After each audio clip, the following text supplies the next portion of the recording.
Continuamos conversando con Edgar Zambrano, diputado a la Asamblea Nacional, primer vicepresidente de la Asamblea, dirigente del Partido Acción Democrática. Hay una pregunta que dejó pendiente ayer para ti, Edgar, el constituyente Jesús Farías. Vamos a ver qué dice Jesús Farías para Edgar Zambrano.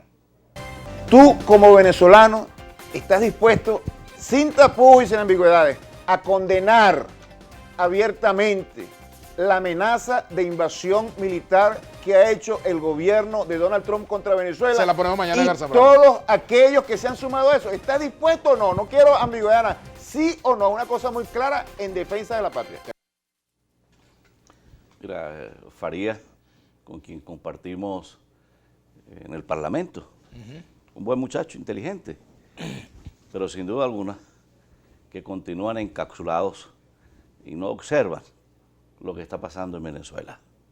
150.000 retrovirales en un galpón del Tocuyo, de Río Tuy, por acá cerca. 70 muertos, 70 del 23 de enero a la presente fecha, producto de la represión. Más de 2.000 prisioneros, aunados a casi 5.000 venezolanos que tienen medidas sustitutivas. Esa es la verdadera guerra. Nosotros no creamos las condiciones para un conflicto en Venezuela. Nosotros no dimos un golpe de Estado. Nosotros estamos reclamando que se aplique la Constitución. Los problemas de la política los debe resolver la política. Los problemas del país no pueden descansar en las manos de un salvador de la patria, de los militares, de un golpe de Estado, porque no es lo que está promocionando la sociedad democrática venezolana. De eso ya tenemos bastante experiencia. Acabaron con Venezuela en 20 años. Este es un gobierno militarista. Sus principales gerentes de las mejores empresas del Estado y de las que saquearon, de las que tomaron del sector privado, están en manos de los militares. ¿Y dónde está la producción del país? 15% de lo que se necesita para el consumo nacional es lo que estamos logrando producir a medias. Y si seguimos por esta vía de caos, en julio no habrá empresa que esté produciendo alimentos en Venezuela. Hay que preguntarle a Farías cómo está el parque industrial venezolano. ¿Cuántas empresas están activas? Hay que preguntarle a Farías, que es economista, el Producto Interno Bruto. Pero hay que preguntarle a algo más significativo y elemental en este problema político que vive el país. ¿Dónde está el signo monetario nacional? ¿Qué valor tiene? ¿Dónde está el poder adquisitivo de la sociedad del trabajo, de la familia venezolana? De esos hombres y mujeres que se levantan cada mañana a buscar el sustento de su familia. Ese es el drama. El drama no es esa película reiterada, repetitiva, de la invasión, de los marines, de esas guerras imaginarias que solamente tienen un destino y nacieron Ahora, del producto de la propia ineficiencia del gobierno. ¿Tú descartas totalmente esa opción, la opción militar, de que Estados Unidos u otros países puedan promover una intervención en Venezuela? Yo no puedo apostar nunca, Vladimir, renunciar a la política. No podemos renunciar nunca a la política. No podemos privilegiar por incapacidad, por falta de resolución a los problemas, a la violencia. No podemos hacerlo. Y por eso invitamos al gobierno, de manera sistemática, en un discurso coherente, a que permita la ayuda humanitaria. Cada minuto, Vladimir, es una vida que se pierde en Venezuela. Ahora, se está hablando de que el gobierno de Estados Unidos va a trasladar 5.000 marines a Colombia. Bueno, es que el tema mediático tiene que estar acompañado de la situación geopolítica del continente. que priva no solamente para el continente, sino que priva para otros continentes. Y eso no lo podemos ignorar. Ese ajedrez político universal tiene en Venezuela un epicentro muy importante, pero no para habilitar una confrontación armada. No para habilitar esa confrontación armada.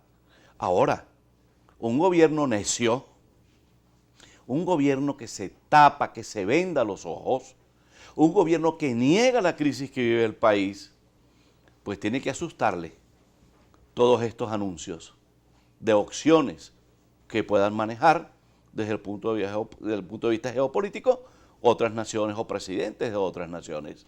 Pero nosotros los venezolanos, puertas adentro del país, estamos luchando para tener un proceso electoral con un árbitro que sea árbitro y no parte. Y de allí, los dos trípodes fundamentales sobre los cuales se viene desarrollando la estrategia política. Un gobierno de transición, cesando la usurpación y elecciones libres.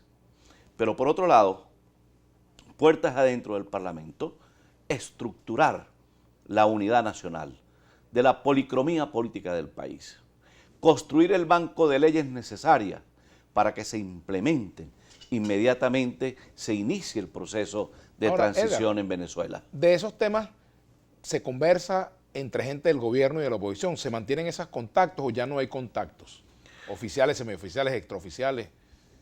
Deben existir contactos a través de, por ejemplo, la Unión Europea, el propio gobierno de los Estados Unidos, la Santa Sede, pero contactos recientes entre los factores de la oposición, o para ponerlo más directo, con Acción Democrática, no. Nosotros estamos Además claros. habla con el gobierno en este momento, con el gobierno Maduro. Nosotros tenemos 77 años de historia, Vladimir, al servicio de la democracia venezolana. Construimos la institucionalidad. Desarrollamos durante los gobiernos de la alternancia en el poder el país moderno, con universidades, carreteras, escuelas, dispensarios, hospitales, con instituciones al servicio de los venezolanos. Y esos 40 años de la alternancia en el poder, que nos dieron cultura política y democrática, son los que han impedido que en Venezuela se genere una confrontación entre hermanos. Entonces nosotros no podemos, bajo ningún concepto, estimular acciones distintas a la política buena. La política buena la castigó el gobierno cuando se burló del diálogo. La castigó el gobierno cuando dejó muy mal parados a los cancilleres que coadyuvaron a un acercamiento para morigerar la crisis que vivimos. Se burló del Estado del Vaticano. Y recientemente, ayer, el propio Papa Francisco lo ha señalado de esa manera. En una carta. En una carta, aunque siguen insistiendo en que la vía correcta es resolver a través de la fuerza de la palabra. La conceptualización de cómo se resuelve el problema político venezolano no es un problema de semántica, es un problema del fin último, es un problema de eficiencia, es un problema de Estado, es un problema de responsabilidad para evitarle una nueva tragedia al país, más allá de la grave tragedia que estamos viviendo. Hacemos una pausa, nuestra etiqueta Edgar Zambrano a la 1 para sus comentarios y preguntas. Ya venimos.